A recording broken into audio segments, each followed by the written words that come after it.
로마서 8장 34절부터 36절 말씀입니다. 누가 정죄하리요 죽으실 뿐 아니라 다시 살아나신 이는 그리스도 예수시니 그는 하나님 우편에 계신 자요 우리를 위하여 간구하시는 자시니라. 누가 우리를 그리스도의 사랑에서 끊으리요. 환난이나 공고나 박해나 기근이나 적신이나 위험이나 칼이라. 기록된 바 우리가 종일 주를 위하여 죽임을 당하게 되며 도살당할 양같이 여김을 받았나이다 함과 같으니라. 십자가에서 모든 것을 이루신 예수님은 죽은 지 3일 만에 부활하셔서 하나님 보좌 우편에 앉으셨다고 성경은 말씀합니다. 하나님 우편에 앉으셨다는 것은 권능의 자리로서 하나님의 영광을 나타내시고 원수를 심판하시는 심판주의 자리에 앉으셨다는 것입니다. 출애굽기 15장 6절입니다. 여호와여 주의 오른손이 권능으로 영광을 나타내시니이다. 여호와여 주의 오른손이 원수를 부수시니이다. 심판주 되시고 그 권능으로 영광을 나타내시는 하나님이신 주님께서 우리를 위해 간구하시는데 성경에 기록된 것처럼 우리는 마땅히 빌 바를 알지 못하기에 주님께서는 택하신 자들을 위해 그 권능의 자리에서 기도하신다는 것입니다. 즉 사람의 기도는 주님의 기도 앞에서 완전히 잘못된 기도로 드러나 하나님 앞에서 부정되는 것입니다. 흔히들 교회에서 믿음으로 구하라고 말하는 목사들이 믿고 구하면 받는다는 구절을 가지고 와서 받지 못하는 것은 믿음이 부족해서라고 설교하는 경우가 있는데 사실 모든 사람은 자기가 마땅히 빌 바를 알지 못합니다. 주님 앞에서 자기의 기도 또한 부정된다는 사실을 모르는 것입니다. 하나님의 마자들 되시는 주님의 기도만이 응답되는 이유는 예수님만이 유일한 믿음의 주시요 믿음으로 간구하실 수 있는 분이시기 때문입니다.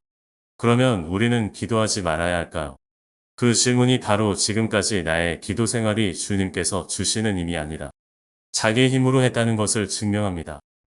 성도의 기도는 자기가 죄인이 되고 자기의 모든 행위가 부정됨에도 불구하고 주님이 하셨던 그 기도를 할 수밖에 없고 기도를 하는 삶으로 인도함을 받습니다.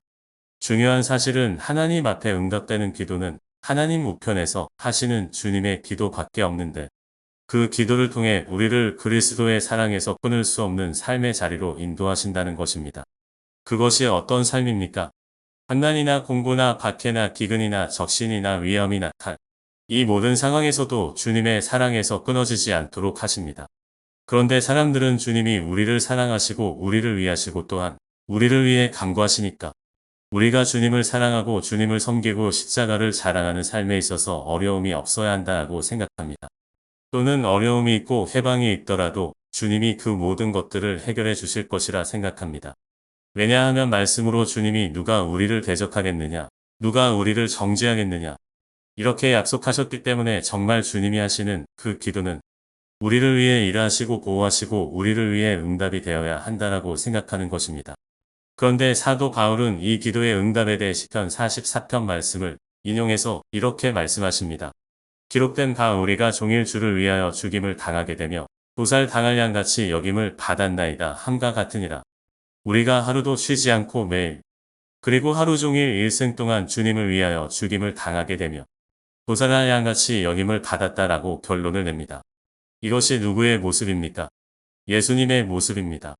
나에게 유익이 될 때는 다윗의 자손이여 라고 소리쳐 찬양하지만 나에게 유익이 안 될 때는 언제든지 버릴 준비가 되어 있는 도살할 양처럼 여김을 받으신 분이 바로 예수님이십니다.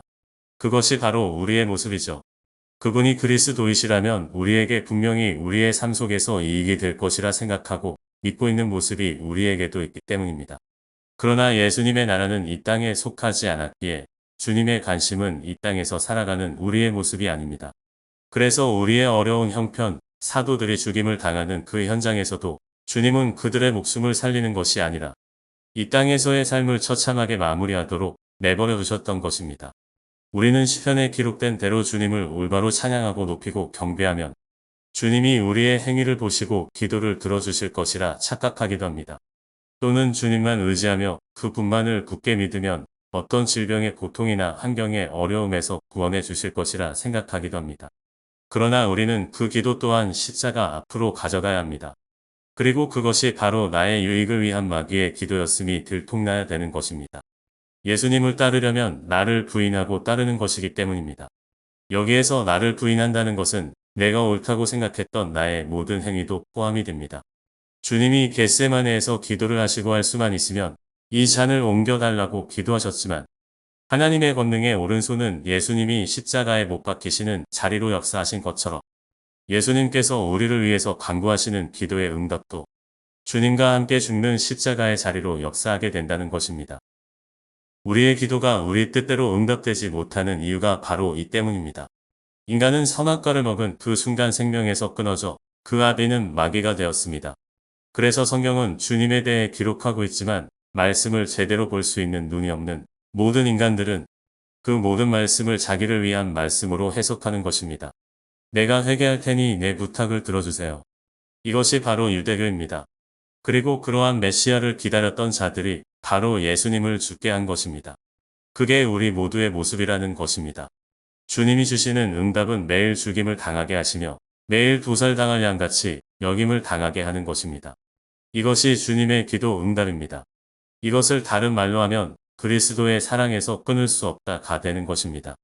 우리는 날마다 기도의 자리에서도 부인되고 부정되어야 하지만 이 시대의 많은 교회에서는 그런 사람들을 높여주는 것이 현실입니다. 스데반 집사님이 기도를 하시고 복음을 전하실 때 외쳤던 말들을 한마디로 요약하면 너희들이 주님을 십자가에 못 박았다였습니다. 그래서 그 복음을 전한 스데반 집사님은 사람들로부터 죽임을 당한 것입니다. 아무것도 끊을 수 없는 주님의 기도 응답이었던 것입니다. 성령을 받지 못한 자들은 여전히 나 자신에게만 관심이 있지만 성령을 받은 하나님의 백성은 내가 아니라 십자가만 자랑합니다.